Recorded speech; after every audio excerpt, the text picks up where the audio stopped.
Hi DC Ranch golfers, this is Dick Hyland on September the 19th, a Saturday, and it's about 2 o'clock and we've had a very, very busy day, which we anticipate it's going to be like this through the balance of probably this entire season. But I want to talk about a couple things because we need your help when it comes to practicing, and we're going to talk to you about what is appropriate and inappropriate as to the way we do practice. So we built a couple boards here for your information, and I'm going to ask Sarah to really zero in on this. As you can see here, it's a proper divot pattern, and as you look to the left here, I feel like a school teacher here.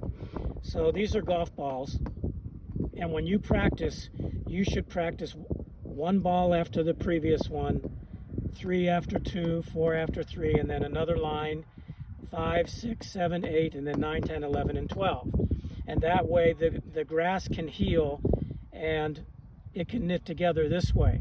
What we don't want to have happen is, as you look on the ground right here, do you see where a player went this way with it and took out a rectangle, and now we're going to have to cut out pieces of sod where otherwise it won't knit together and it's just going to be a scar forever. And then you can see here where the random one really doesn't work out, and people think that I need a perfect lie every time I practice. So they go 1 to 2 to 3 to 4 to 5 to 6 and so on. And this is really, really an unacceptable way. So we're just trying to explain it to you, trying to show you. Again, the white golf balls are in the divot patterns, and we prefer this way, creating rows as best we can so that it can knit together. And as you can see, we've got all kinds of different stuff. I'm going to walk over here. Sarah, did you see here? This is where players, they hit one ball here, they hit another one here, another one here, another one here, another one here, and it's going to be brutal trying to get this stuff to knit together. So we need your help. We have to maximize the turf here. And let me give you a little stat. So let's say that in the worst case scenario, last April, we were playing 200 rounds almost every day. And then they all hit balls before they went to play. And now you've got an additional 50 people who come up to practice, 250 people. And last year, this range tee was absolutely brand new. The turf was really, really in the infant stages, so it took a beating. And we're just trying to get out in front with how we want you to practice this year, and it's our responsibility to set up the range accordingly. Okay, let's talk about what is coming up. We're going into the infant, the practice of overseeding. Let's call it what it is. And it's basically a 25-day process, and some clubs take 6 to 7 weeks where they're closed. We want to be open as much as we possibly can. So our way of doing this is this coming Monday, we're going to start the prep. And the prep means we are going to cut the water back. We are going to cut the grass, be it the practice tees or the grass on the golf course, as low as we can, so that we just create a bed of Bermuda where when we drop the rye seed on the 28th, which is the following Monday, and we close that Monday from the 28th through the 22nd of October to reopen on the 23rd, which is a Friday, we've got perfect ryegrass, provided it doesn't stay too hot.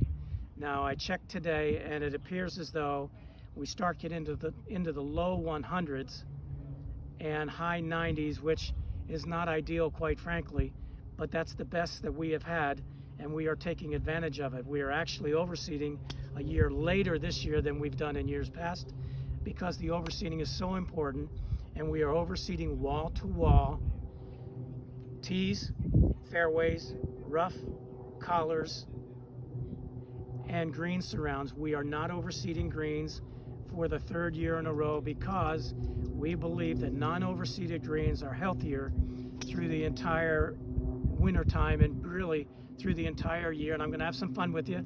And I know you're going to say that just when the course gets to be in the best shape, you go ahead and wreck it on us. Well, you know what? I don't do it on purpose. It's part of the process that we have to go through. So just hang in there with me. We're going to have a really good process, and we're going to have a really good overseed. I promise you, as long as the weather cooperates. And please bear in mind, we have not had any rain during this monsoon season. So we're just asking you to hang tough with us. We're going to have good grass when it comes to the overseeding. Having said that, you need to know that if you want to take a vacation for at least 2 weeks, the first 2 weeks that we reopen after the 23rd, you might want to go somewhere because we're going to be on cart paths only, and you have to have a DMV tag or really a serious illness, or we're going to be on cart paths. And I know that some of you don't like it, but in order for us to have the best overseed, this is what we've got to do. So pray for cooler temperatures, pray for a little bit of rain, or whatever, however you want to do it, but we need the cooperation of the weather, and there is no substitute for that. Going into the fall, what we want to do is have as many tee times available for open play as possible. You will notice that we are eliminating this coming season a lot of one-off competitions, as we call them, in favor of everybody getting a chance to have as many tee times available for them as possible.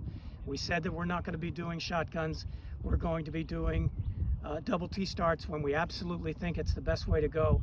But by and large, we're going to be working off of the first tee. We've got to keep everybody separated. We're not out of the woods yet by any means. We've got to keep your hands clean. We've got to keep the social distancing of 6 feet. We've got to wear masks, and I don't have mine on or you'd never hear me. But we need your cooperation and understanding, I guess, is as much with this message today as possible. We've got to do this to keep as many tee times available for everyone at the club. We don't want to have a tournament where only 50 members are playing and then we've got 50 guests, and that doesn't help us out. So please understand, because that's the way we're going to do it. On Mondays, as we've done it in years past, we've got to give Dana and his crew an opportunity to get as much work done, as much project work, and we will open up on Mondays, typically a first tee start for 18-hole rounds at 11 a.m. It's Dana's golf course prior to then. Please don't ask us to just sneak you out there at 9 o'clock in the morning. This is Dana's time. If you want to play on good surfaces, this is how we have to do it.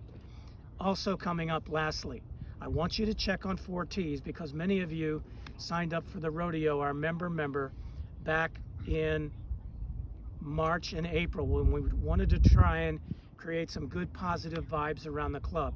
And so we put out the member on 4 tees. You may have forgotten that you did sign up, but please go and check to make sure that you and your partner are signed up appropriately and accurately, because we're going to be sending out information here within the next couple of weeks, probably, hopefully, in the next week.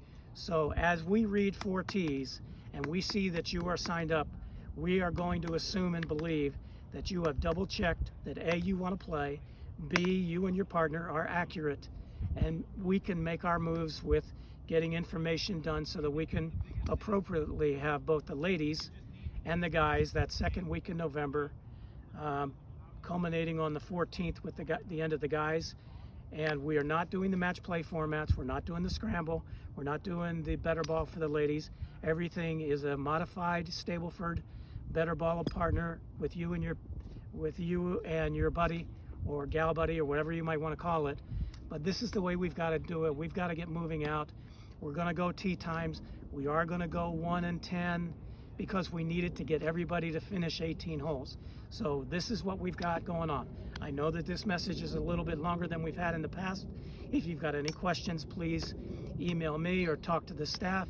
Sarah is the photographer because JT is on vacation, but I couldn't wait. I had to get the message out today. So again, safety first, you, your family, you're responsible for your guests, and we want to do all this good stuff for the staff as well. So just let us know what's happening. Stay safe.